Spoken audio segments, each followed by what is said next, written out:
राष्ट्रीय जगत vision news. मैं हूं आपके साथ वीना। देश की वित्त मंत्री निर्मला सीतारमण ने देश का यूनियन बजट पेश कर दिया। बजट पेश होने के बाद देश भर से अलग अलग प्रतिक्रियाएं सामने आ रही है। कोई खुश है तो कोई नाराज। हमारे संवाददाता ने पक्ष और विपक्ष के सांसदों से इस बजट पर उनकी प्रतिक्रिया ली। क्या कुछ कहा, देखिए। वित्त मंत्री निर्मला सीतारमण ने यूनियन बजट 2026-27 पेश किया, जिसमें शिक्षा सेक्टर में एस्ट्रोनॉमी और एस्ट्रोफिजिक्स को बढ़ावा देने का ऐलान किया गया। इसी मुद्दे पर बिजनौर से लोकसभा सांसद चंदन चौहान ने राष्ट्रीय जगत विजन न्यूज के संवाददाता अभिषेक आनंद से खास बातचीत की। चंदन चौहान का कहना है कि मैं केंद्रीय वित्त मंत्री निर्मला सीतारमण का और प्रधानमंत्री नरेंद्र मोदी जी का बहुत बहुत धन्यवाद करता हूं कि बरसों से हमारे बिजनौर के लिए जो विकास रुका हुआ था वो सपना पूरा कर दिया है। साथ ही बजट को लेकर काफी बातें सामने रखी। विपक्ष पर तंज कसते हुए उन्होंने कहा कि विपक्ष का काम है कि हर अच्छे काम पर अपनी टिप्पणी देना, लेकिन विपक्ष को समय निकालकर पहले बजट को पूरा पढ़ लेना चाहिए। इस वक्त हमारे साथ खास बातचीत करने के लिए बिजनौर से लोकसभा सांसद चंदन चौहान जी हैं। सर, आज जिस तरीके से बजट सत्र हुआ, बजट सत्र में कई सारे ऐसे मुद्दे पर बातचीत की गई। जो बजट जो निकाला गया है, हालांकि विपक्ष इसको लेकर के लगातार हमलावर भी है। वो कह रहा है कि ये बजट जो है वो सपनों का बजट है। किस तरीके से आप देखते हैं? देखिए, भारतीय जनता पार्टी और एनडीए गठबंधन लगातार जनता के हितों के लिए काम करता है।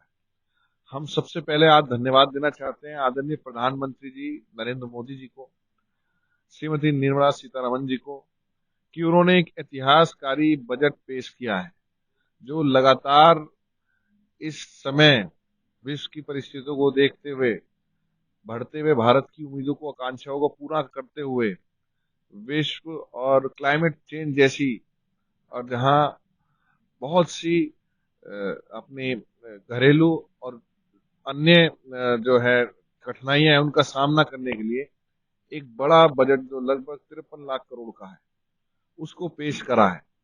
हम बधाई देते हैं, जिसमें हर सेक्टर का ध्यान रखने का काम किया है, हर समाज का ध्यान रखने का काम किया है, और देश बैलेंस्ड वे में प्रगति के पथ पे चलता रहे, उसके लिए इसमें सुनिश्चित करने का काम किया है।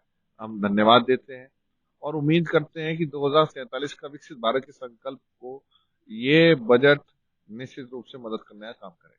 सर, आपने एक बात अभी कही, हर एक वर्गों के लिए काम किया है, लेकिन जिस तरीके से युवाओं का, जिस तरीके से जो बेरोजगारी की जो समस्या थी, उसमें कहीं ना कहीं विपक्ष जो ये कह रहा है कि बेरोजगारी को लेकर कुछ भी बातचीत नहीं की गई, किसानों को लेकर के बातचीत नहीं की गई, महिलाओं के साथ में, क्योंकि घरेलू गैस को लेकर के लगातार ये कहा जाता है कि बजट में सौगात दिए जाएंगे, लेकिन इस बार भी कहीं ना कहीं ये धरातल पे ही रह गया। किस तरीके से?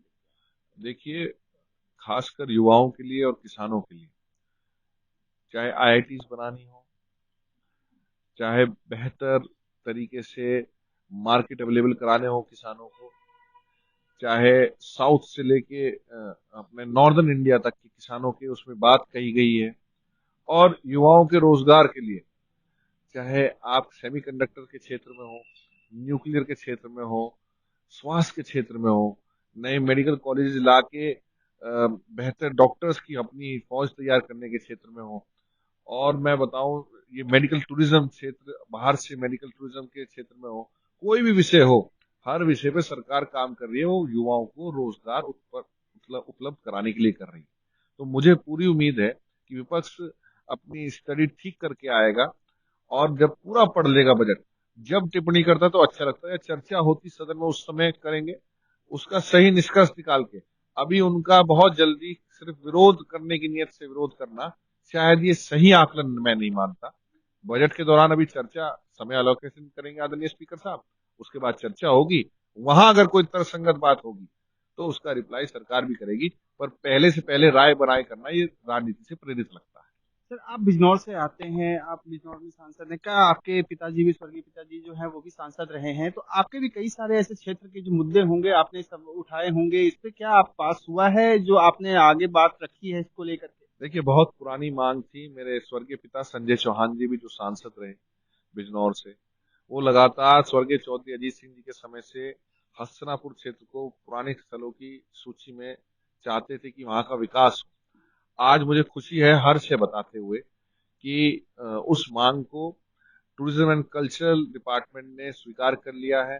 आदरणीय प्रधानमंत्री जी का हम धन्यवाद देते हैं, निर्मला सीतारमण जी का धन्यवाद करते हैं, और एक बड़ा बजट, बड़ा इंफ्रास्ट्रक्चर रिफॉर्म बिजनौर लोकसभा की हस्तिनापुर विधानसभा में आएगा। महाभारत कालीन जहां अवशेष मिले हैं, हस्तिनापुर का अपना मान चरित्र है। उस चरित्र में, उस मापदंडों में, उस स्थान पे चार चांद लगाने का काम ये सौगात करेगी। मैं धन्यवाद करता हूं आपके चैनल के माध्यम से और बधाई देता हूं हस्तिनापुर के क्षेत्रवासियों को। सर, इससे एक आखिरी सवाल इससे हट करके है, यूजीसी को लेकर के आपने देखा है किस तरीके से लगातार बवाल खड़ा हो गया है। हालांकि सुप्रीम कोर्ट में इसकी हियरिंग भी हुई, 19 मार्च को दोबारा से हियरिंग होनी है। किस तरीके से देखते हैं, क्या लगता है कि ये जो इम्प्लीमेंट होने वाला है, युवाओं का ये कहना है कि ये पूरा पूरा रद्द होना चाहिए, लेकिन सरकार जो ये कह रही है कि इसमें आगे और भी इम्प्लीमेंट होंगे, किस तरीके से देखिए, आदरणीय प्रधानमंत्री जी का नारा है सबका साथ, सबका विकास, सबका विश्वास। आदरणीय प्रधानमंत्री जी, मुख्यमंत्री जी हो, दोनों विश्वास बनाए रखते हैं।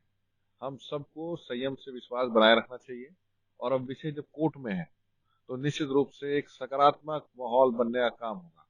भारत देश के युवा एक साथ एकजुट होकर अपने देश को विकसित बनाना चाहते हैं, विश्व गुरु बनाना चाहते हैं और सम्मान के साथ बनाना चाहते हैं। उस लक्ष्य को प्रधानमंत्री जी पूरा करने का काम करेंगे। बहुत शुक्रिया बात करने के लिए। तो ये थे हमारे साथ बिजनौर से लोकसभा सांसद चंदन चौहान, जिन्होंने हर एक सवाल का बेबाकी से जवाब दिया। अब देखने वाली बात होगी कि बजट सत्र को लेकर के विपक्ष का और क्या कुछ रिएक्शन रहने वाला है, वो तो आने वाला वक्त ही बताएगा। वीडियो जर्नलिस्ट राहुल के साथ अभिषेक आनंद, राष्ट्रीय जगत विजन न्यूज, दिल्ली। फिलहाल खबरों में इतना ही। अपडेटेड रहने के लिए हमारे चैनल को सब्सक्राइब कर लीजिए। नई खबरों के नोटिफिकेशन के लिए बेल आइकन जरूर दबाइए। नमस्कार।